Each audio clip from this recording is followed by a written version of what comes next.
Hello and welcome. This is Quentin, WRJK797, with TexasGMRS.net.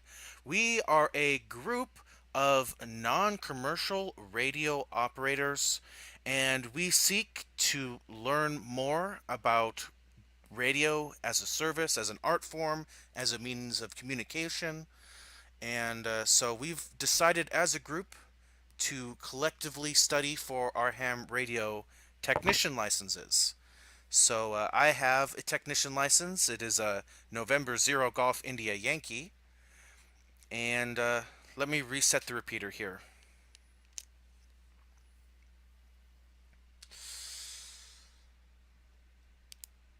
So this is the first of what is to be hopefully a series of daily ham study sessions. The current goal is going to be Monday through Friday from 9 p.m. to 9:30 p.m. Central Daylight Time, and that is, of course, tentative. That is 2.5 hours a week. That might be too much. We may scale it back to Monday, Wednesday, Friday, or Tuesday, Thursday, or we might just, have a week off, just depending on the situation. Let me reset the repeater.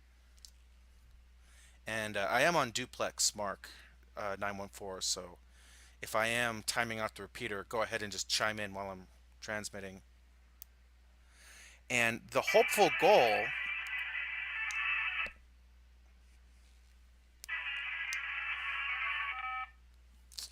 Yeah, so sometimes you'll get jammers or people on the system that, you know, might not like this, so we have to make sure to keep it open for other people.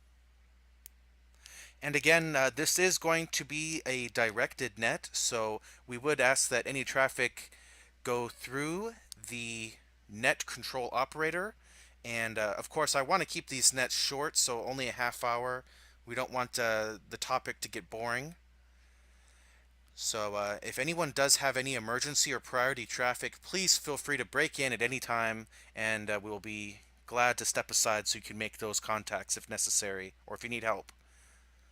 WRJK797. Let me reset here.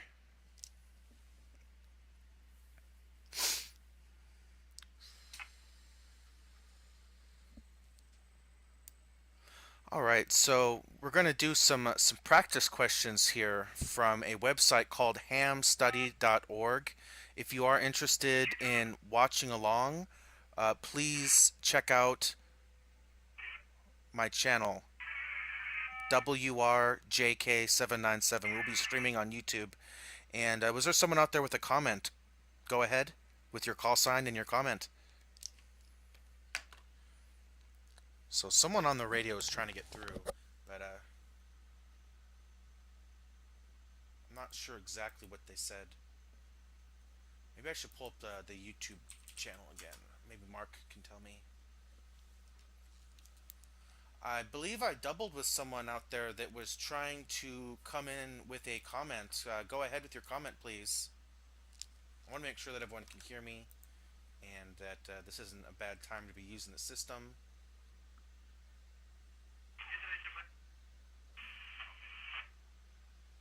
Okay, so I'm hearing some pretty unintelligible stuff there. Alright, I'm getting a negative response, so if there is somebody out there that is trying to transmit on the system and it's non-emergency, then we would ask that you please follow the guidelines of going through net control. So if you do have a comment, please let us know, or if you need to use the repeater, again, please let us know. But please come back with your call sign. I'll be standing by. I don't know if that's legitimate traffic or what's going on. I'm going to check the status of the link here at mygmrs.network/map, and I don't think I see anyone trying to key up. But we do have a repeater in Lubbock and a repeater in Mahia. So it is possible that someone out there is hearing this and not knowing exactly what this is. So I'm gonna transmit again and just make sure I'm not bothering anyone. WRJK797. So that is a negative response. I will go ahead and continue with the ham study session at this time, But again, if you do have any emergency or priority traffic, feel free to just to say break. All right. So if you are interested in studying a little bit today for your technician license, then I thank you for joining us. Again, the YouTube channel is just look up my call sign Whiskey Romeo Juliet Kilo 797, and we've got Glenn here in the comments Whiskey Romeo Oscar Juliet 628. I'm gonna go ahead and just move forward now. So we're studying for our technician exam, and we're going to let you know right away that there's only a fixed number of questions. Let me reset.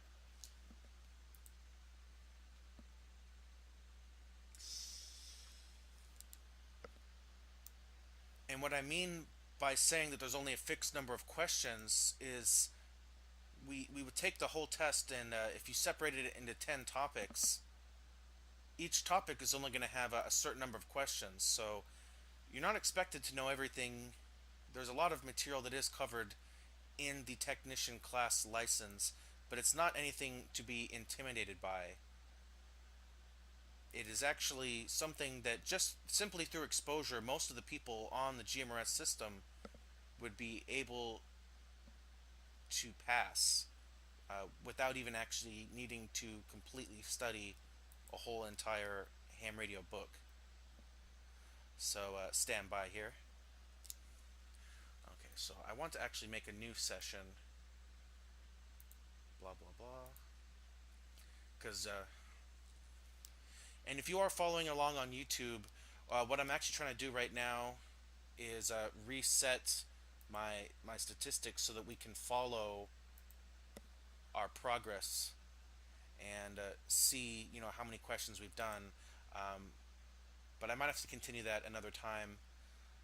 First, let's just do some questions as they pop up on here, just to make sure that everything's working. Again, this is kind of just a test of the ham study. So our first question.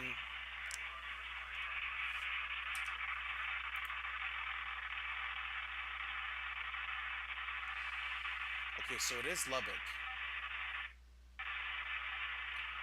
Is there some problem with the Lubbock repeater?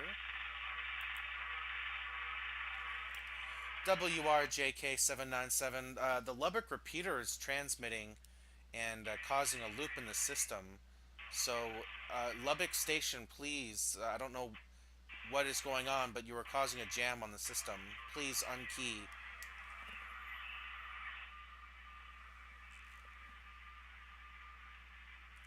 Okay, it might not be possible to run the net if Lubbock's linked in, so that might be a problem. All right, is there somebody in Lubbock, Texas, that is trying to get through? I did not hear any audio. There was only a audio loop created. So please be mindful of stations in the background while you're transmitting. I'll be listening. Is there someone in Lubbock with a comment?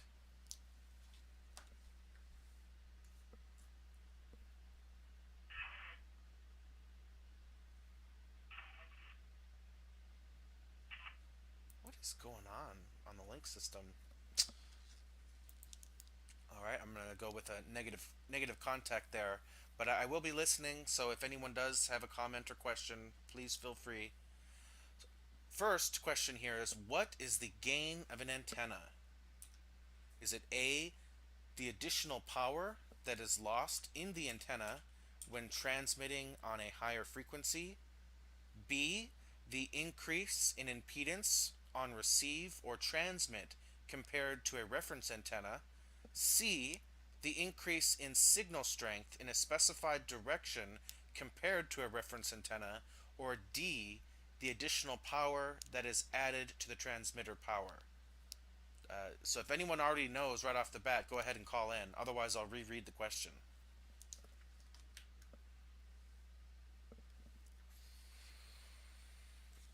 I need to reset this. Yeah, I need these all to be 0 for next time.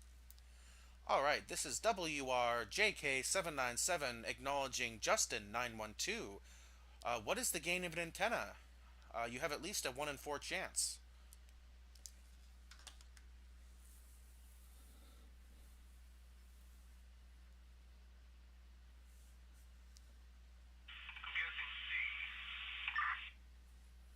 right, let's find out.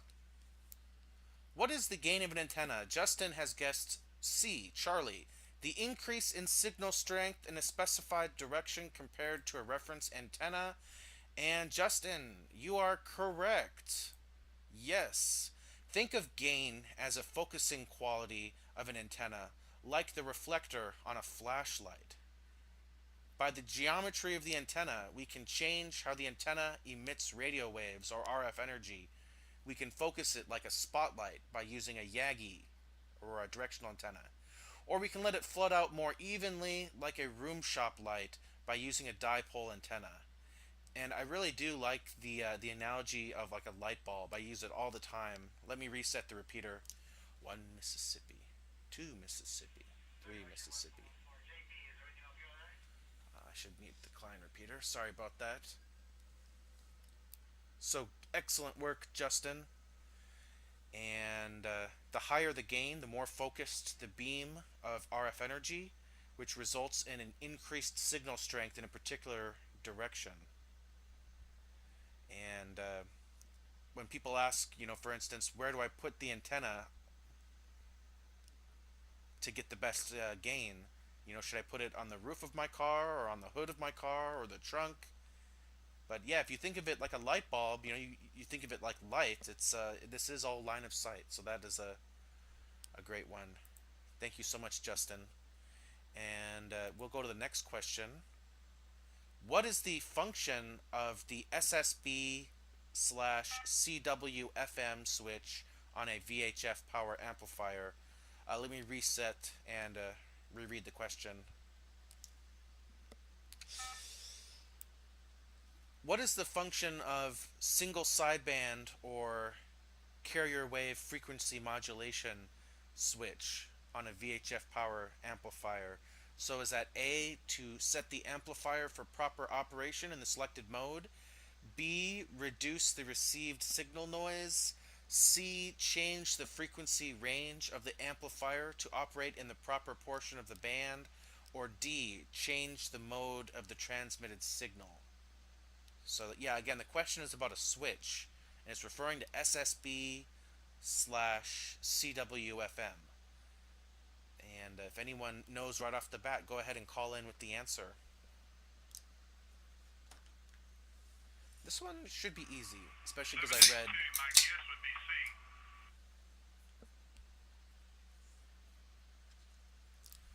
All right, that is WRFI782 Steve, and he guessed C. That is to change the frequency range of the amplifier to operate in the proper portion of the band. Is that your final answer, Steve?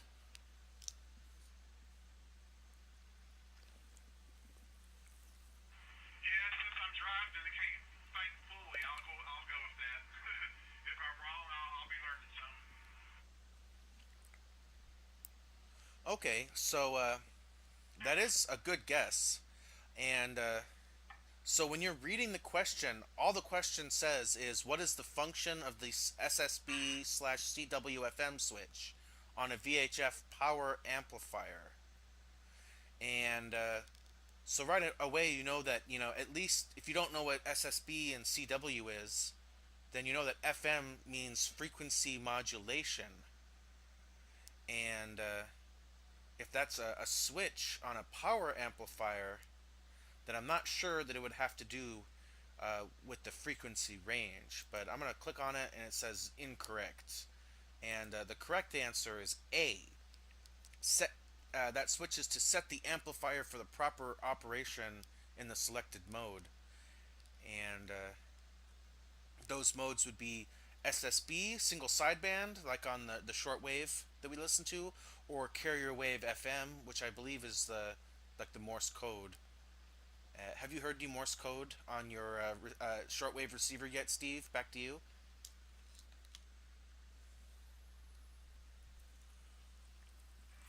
Not directly. I have heard some, over the website. I can't think of it right now where you can like tune into it. Let me go for a moment. I'm approaching this traffic jam, so I need to find out what's going on. WRFI is something too clear. Yeah, no worries, Steve. Drive safe. That's always the most important part.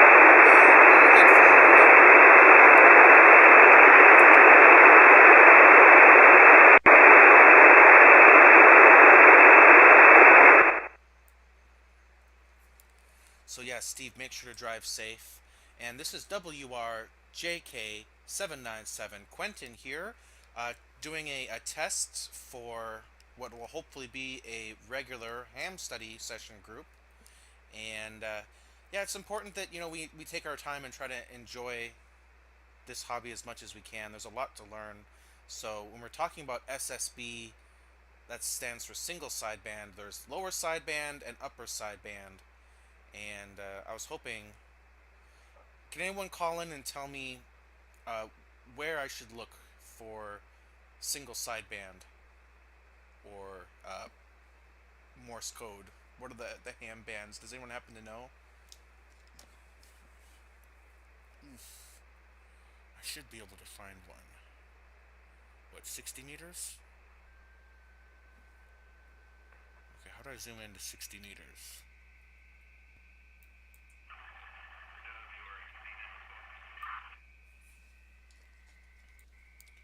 Yeah, Mark, if you're out there, uh, I'm trying to find an example on WebSDR to share. So I don't know if you can look up where the ham bands are, or if you want to share some information about what is single sideband and what is carrier wave. I might just be going on a tangent here since I don't have something readily available to pull up. I'm only a technician myself, so this is important stuff to know, but at the same time, it is more focused on in the general and the extra.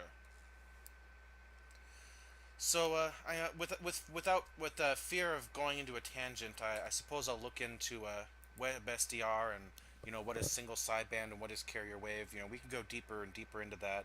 That could be its own video. It's very interesting. But for the technician license, we are mainly focusing on analog, on the 70 centimeter and the 2 meter bands. So yeah, just keep in mind for these types of questions, you're talking about a switch and you're talking about a function. Try to learn some of these acronyms. I think at least knowing that FM stands for frequency modulation and that it's a switch and they're talking about VHF, it should be a hint that it's not referencing the frequency range or reducing signal noise.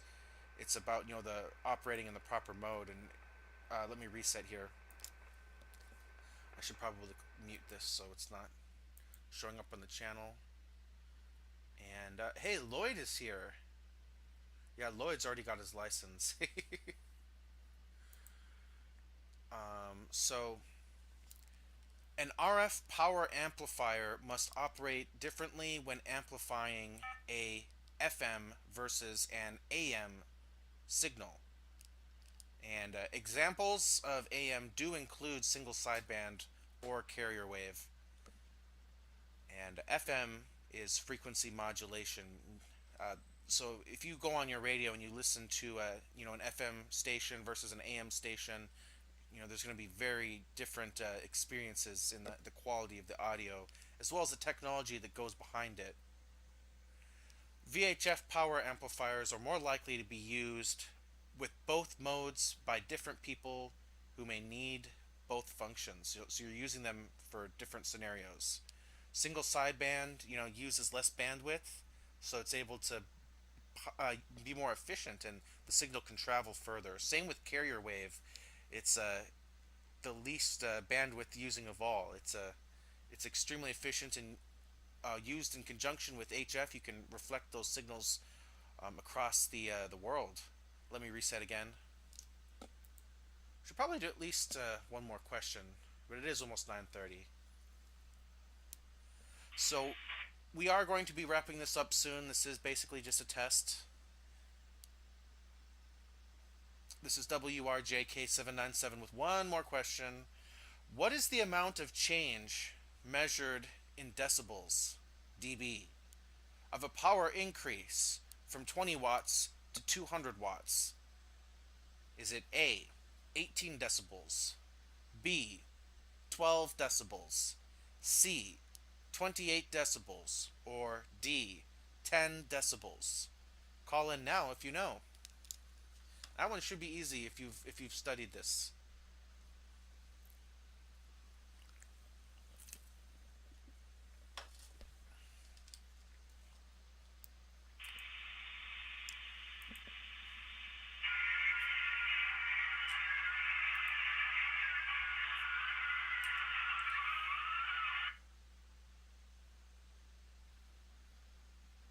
Who even knows? All right, so I don't hear anyone calling in with the answers. I'll tell you my guess, which I believe is correct. I hope is correct. If we're doing a power increase from 20 watts to 200 watts, I'm hoping that the answer is D, 10 decibels. And I could very well be wrong about that. It's been a while since I studied for the test myself. But it does say correct. And the explanation, the formula to calculate the gain or loss of power in decibels is 10 times the log of P1 over P0, where log is the log base 10 and P1 is the new value and P0 is the old. So, yeah, that sounds really complicated, but basically, you're going to take the big number and put it on top of the little number. In this case, we have 200 over 20, and and then you end up with 10 times the log of 10, since 20 times 10 is 200. And I don't know about logs and all this and all that, but if you are worried about the math, you could fail every math question in the test and still actually get your technician license. Since not that I'm necessarily advising that, but there's only so many questions in the tests, and you can easily memorize the answers. So don't let any of this intimidate you. It is very easy to get your ham radio technician license, and the more exposure you have to these questions, the easier it'll get. And I hope by tomorrow that I'll be able to reset everything on the right over here as far as the overall number of questions we've seen and how well we're doing as a group. But I would also encourage you to look up this website yourself, hamstudy.org, and try some practice questions. Let me see if there's any questions or comments, and then we'll adjourn for the night. It's really good to see Lloyd in here. Lloyd's already got his ham radio license. Kilo Mike 5 Oscar. No, yeah. Kilo Mike 5 Oscar Echo. And then that's his ham radio license. And then over here we got his Thank you very much for doing this tonight. Jim We Rest appreciate license. it, and we're really glad to see Lloyd in here. I wonder if Glenn's still here. Appreciate Got it three all. people watching.